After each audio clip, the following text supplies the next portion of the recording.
Last season, Los Angeles Rams running back Kyren Williams shocked the fantasy football world as he put up 1,144 rushing yards, 12 TDs to add in with 3 receiving touchdowns, and finished as running back 6 on the year in half PPR. All this at an average draft position of RB55 overall. Who will be the 2024 edition of Kyren Williams? Stay tuned to the Fantasy Football Universe to find out.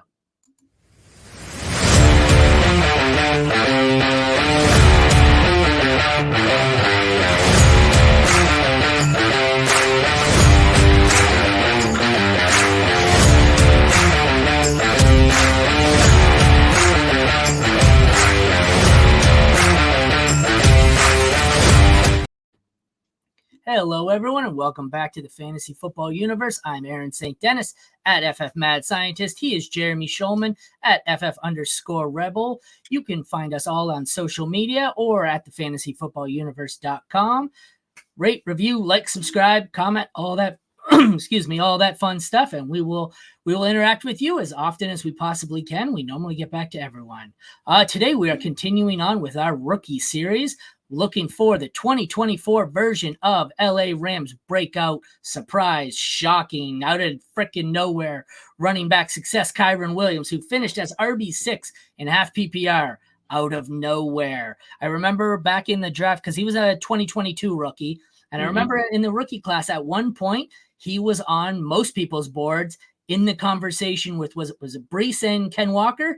He was right up there as the possible RB3. Then he had that whole combine thing where it turns out he was slow and small, fell off everyone's boards, broke his foot in training camp, I believe, as a rookie, played little to none as a rookie. But last year, they lost. Who'd they lose? Cam Akers, Darrell Henderson. Who else? There was somebody else. He finally got his shot, and he exploded onto the scene. And, just with an elite touch share, came out of nowhere and was a steal. He was going as RB55, 175th overall in startup drafts, 5th rounder for the Rams in 2022. So who is this year's version of Kyren Williams? I'll start with mine. I went with another LA running back, except this time I took the Chargers' Kimani Vidal out of Troy, selected 181 overall. In our most recent mock draft, I don't believe, he did. He got taken right at the end of the 3rd round. For me, the case for Vidal is look at the depth chart. Running backs here, this is what's listed. Isaiah Spiller, Elijah Dotson, Jarrett Patterson, Gus Edwards, J.K. Dobbins, Ben Mason. I'm not sure why Sleeper listed in that order. The obvious 2 front runners are Gus Edwards, who's aging, and J.K. Dobbins, who's always hurt. So if I'm going to take a shot on a day 3 running back in hopes of hitting on Kyren Williams, I'm going to take a guy here who has a pathway to touches. Hope he beats out an old guy. Hope he beats out an injured guy. That's where it is here. He's got plenty of speed. 5'8", but he's 213 pounds, so he's got that bowling ball effect to him. I like his explosion, his agility. I like everything about him. He was one of the guys who was a sleeper on my board, and then when he went to a situation that I like here, they don't really have much at wide receiver either. It's Justin Herbert, a bunch of young guys, and some aging, injured running backs here. So Kimani Vidal of the Los Angeles Chargers is going to be my pick for Kyren Williams this year. What are your thoughts here, Jeremy? You in? You out? I'm totally in. I think it's going to depend on the cost, right?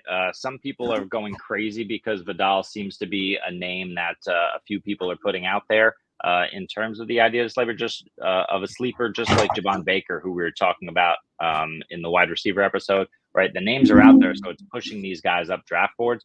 Kimani Vidal is going in the early 3rd round somewhere, and sometimes, and totally wiping out any sleeper value that he may have.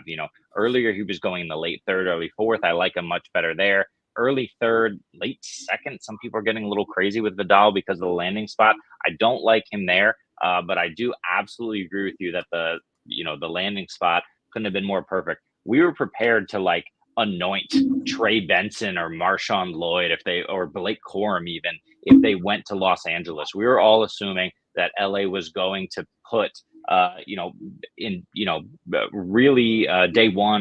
day 2 draft capital into the position. They didn't. They go with Vidal later and then sign J.K. Dobbins. So maybe this was all part of the plan. Fine.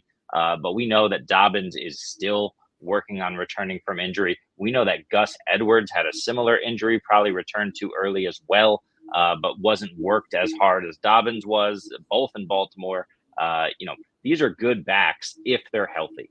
If they're not, Vidal's got a chance. But the thing that you said is really important, right? We know who Jim Harbaugh is. We know the offense and style he wants to run. We know that there's no wide receivers on this roster, right? They're trying to I think they signed MVS the other day, or at least they're talking to him. They're trying to piece this wide receiver room together because it doesn't matter to them. They're going to run the DJ crap out of the football. Oh, okay, great. They're just going to run the crap out of the football, right? So everyone's assuming Justin Herbert's taken a hit in fantasy. I think that's probably pretty accurate, even though he's still a good quarterback. Everyone's assuming they're going to run the crap out of the football, but now we got a couple of guys with injury history. And then who are the other backs on the Chargers? Isaiah Spiller, that didn't work out. Elijah Dotson, Jarrett Patterson. It's just a bunch of guys who we're kind of hoping and guessing might have a role. But no, there's room for two backs here to thrive in fantasy, assuming the Chargers can move the football. And I'm assuming they will be able to, and so why can't one of those guys be Vidal, especially if one of J.K. Dobbins or Edwards is hurt or rehabbing or whatever? I think the most important thing to discuss there is where you started. This is all relative to value. Draft capital, where they're being taken in your rookie drafts. Kyren Williams wasn't a value or wasn't a league winner because he finishes RB6. It's because he was RB6 going off the board as RB55. Back probably 10, 12 years ago, my home leagues, before, the internet was so popular and you could get fantasy content everywhere. We're in Canada. We had the Score, which is you'd go on, and they had their sleepers and blah, blah, blah. And every year, never without fail, I'd have guys I'd be drafting all off season.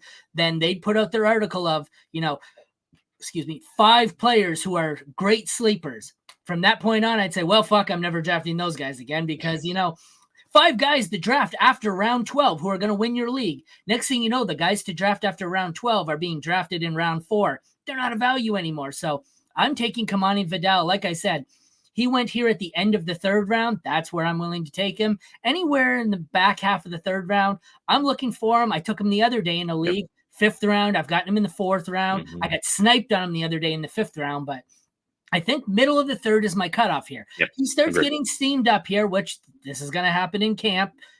Somebody's going to get the hype train out of control. He starts going in the 2nd round, the 3rd round. He's no longer a sleeper. He's no longer a value, and you're drafting him at his ceiling. So the key point here, don't draft them at their ceiling. Get them when they're still lower. If somebody wants to jump up and take Kimani Vidal as a 2nd round pick, great. Just take whoever they passed on who slipped as a result. Maybe it was one of our receivers. Like, what do we have yesterday? Baker and Troy Franklin. So that's where I'm at. It's a good situation. There's a pathway to touches. I believe in the talent.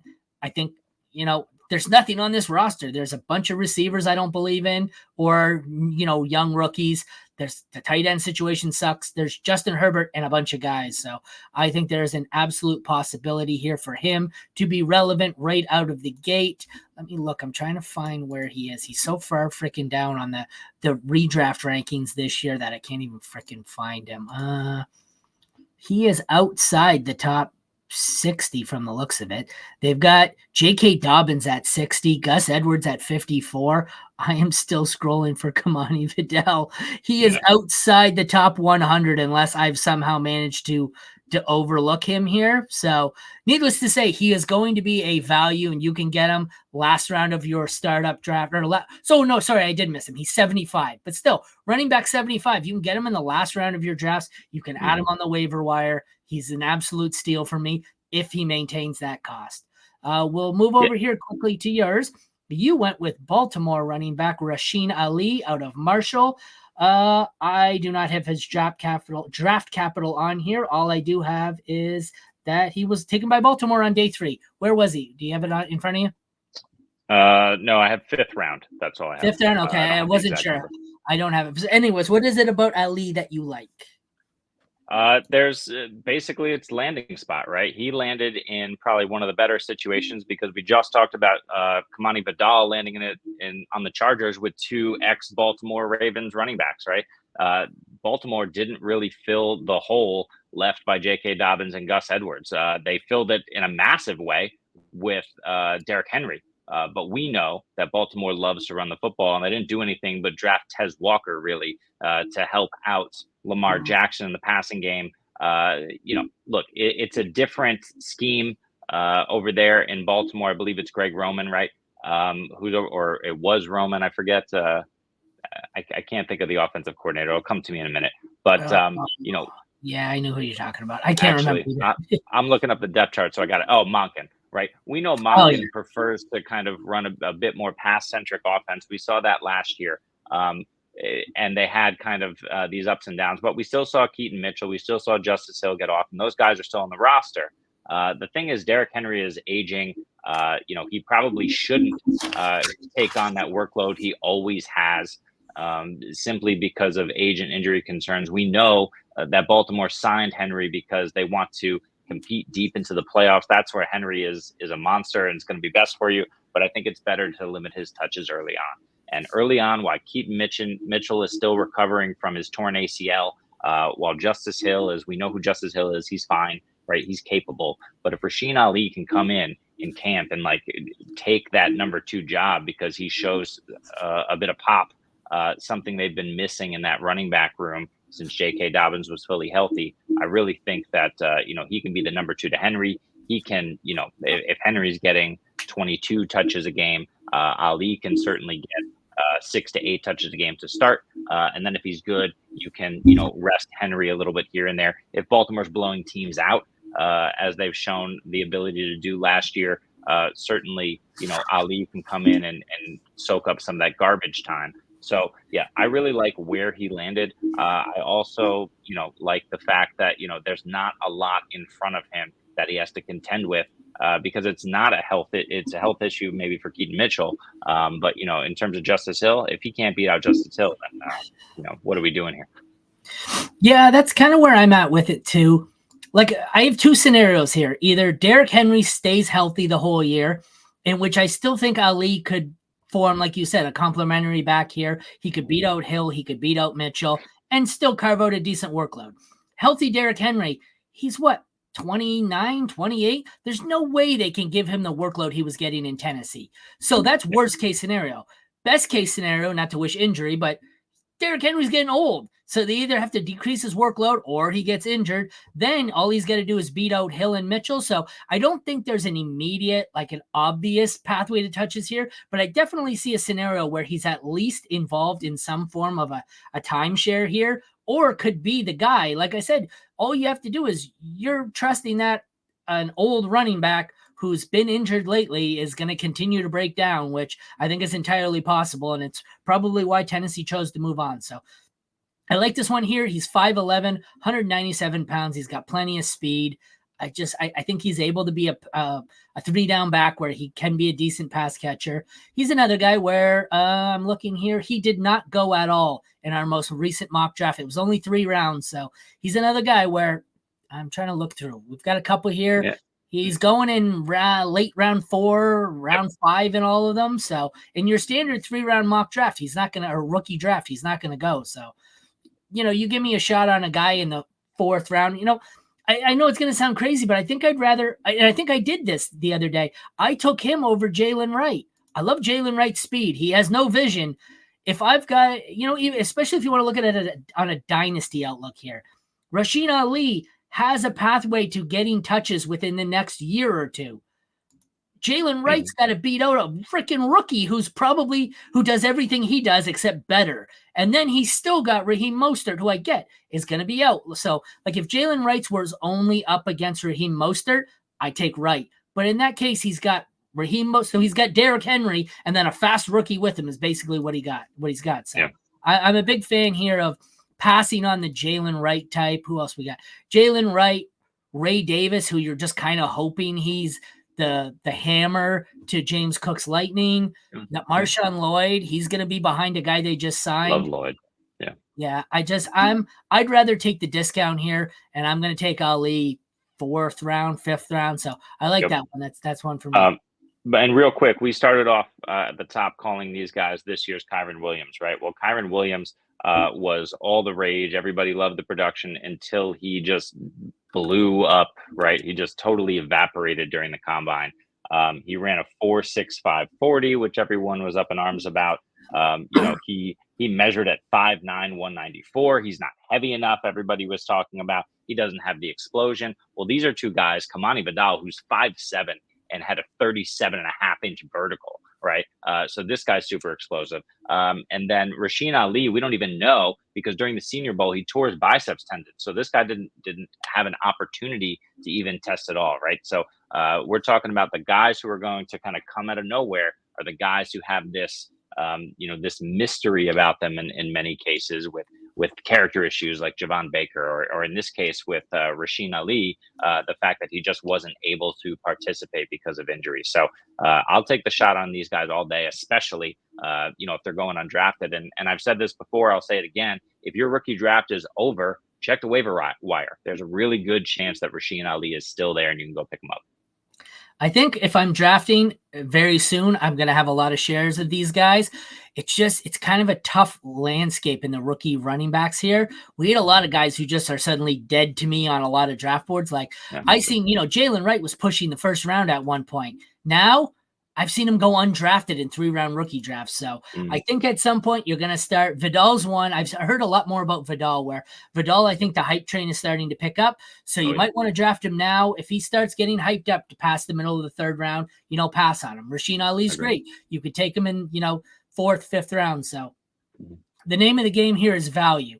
They can't be this year's Kyren Williams if you're drafting him with a 1st-round rookie pick or a 5th-round, stud redraft pick. But what did I say? I had him here somewhere. It's like 70.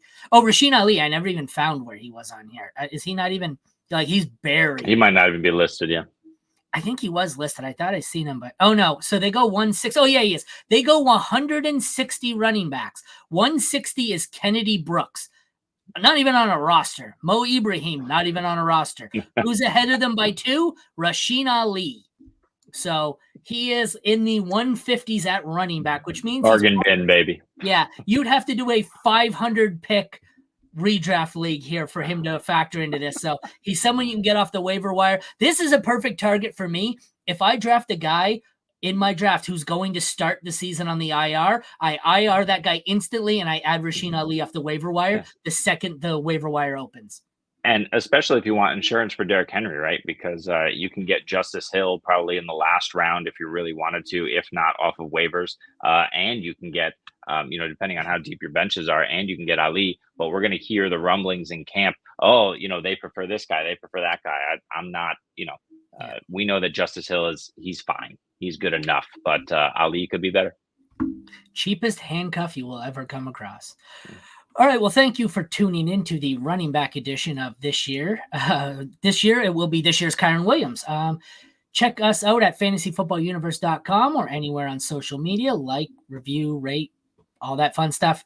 Check back tomorrow. We're going to be doing the 2024 edition of Brock Purdy. Thank you all for tuning in. Take care, and we'll see you again tomorrow.